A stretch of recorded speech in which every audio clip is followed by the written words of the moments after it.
आपण त्याच दिवशी मोठे होऊ ज्या दिवशी आपण स्वतःचे अश्रू स्वतः पुसून स्वतः हिमतीने उभे राहू. स्वामी ओ मंडळी, मी प्राजक्ता सोळुंके ठाकरे घेऊन आली आपल्यासमोर एक छोटीशी गोष्ट आहे एका गावाची. त्या गावातील लोकांवर इंद्रदेवजी भगवान खूप नाराज झाले होते आणि त्यांनी त्या गावातील लोकांना शाप दिला की आता तुमच्या गावात 12 वर्ष पीक उगवणार नाही, म्हणजेच 12 वर्ष पाऊस पडणार नाही. त्या गावातील शेतकरी खूप नाराज झाले. त्यांनी पुन्हा इंद्रदेवजी भगवानची प्रार्थना केली आणि ते पुन्हा प्रकट झाले. त्यावेळेस ते म्हणाले की आता मी माझा शब्द मागे घेऊ शकत नाही, पण तुम्हाला एक उपाय सांगतो. ज्या वेळेस आपले देवादिदेव महादेव आहे त्यांचा डमरू वाजेल त्याच वेळेस तुमच्या गावात पाऊस पडेल. त्यावेळेस गावातील सर्व शेतकरी आपले महादेव म्हणजे शंकराची आराधना करतात. पण इंद्रदेवजी भगवान शंकर भगवानला भेटून येतात आणि त्यांना सांगतात की मी त्या शेतकऱ्यांना सांगितलं आहे की ज्या वेळेस तुमच्या डमरू वाजेल त्याच वेळेस तुमच्या गावात पाऊस पडेल, पण मला असं वाटतं की तुम्ही 12 वर्ष डमरू वाजवू नये. पण शेतकरी खूप आराधना करतात, प्रार्थना करतात, म्हणून शंकर भगवान तिथे प्रकट होतात आणि त्यावेळेस गावातील लोक त्यांना विनवणी करतात, सांगतात.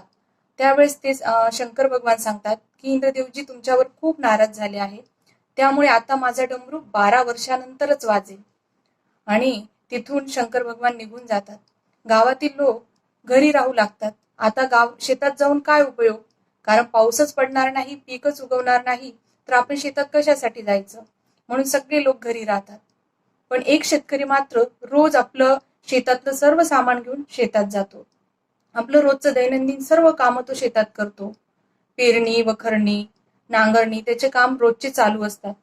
जेव्हा पार्वती माता त्या गावात चक्कर मारते त्यावेळेस ती त्या शेतकऱ्याला बघते की हा शेतकरी काही न असता तरीही रोज शेतात येतो. आणि गावातील लोक मात्र त्या शेतकऱ्याला हसतात की जर पाऊसच पडणार नाही, पीकच उगवणार नाही, तर तू तिथे जाऊन काय करतो. त्यावेळेस तो सांगतो की जर मी 12 वर्ष शेतात गेलो नाही तर शेती कशी करायची हेच मी विसरून जाईल, म्हणून मी माझे प्रयत्न चालू ठेवतो, माझं काम चालू ठेवतो की जेणेकरून मी ते विसरू नये.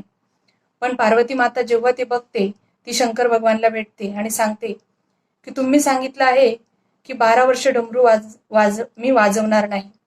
पण एक शेतकरी मात्र रोज शेतात जातो, निरंतर काम करतो, पण त्याला वाटतं की मी 12 वर्ष जर शेतात गेलो नाही तर मी शेतातलं काम कसं करायचं हेच विसरून जाईल.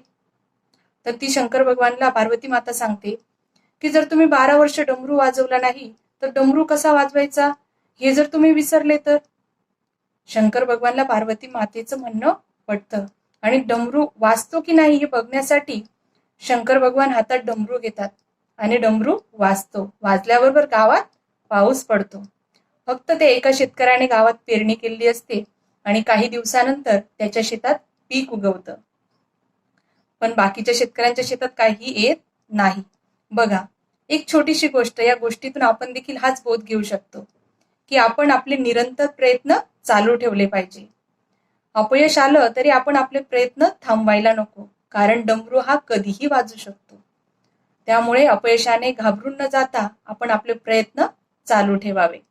तुम्हाला जर ही गोष्ट आवडली असेल तर माझ्या व्हिडिओला लाईक, शेअर, कमेंट आणि सबस्क्राईब करायला मात्र विसरू नका.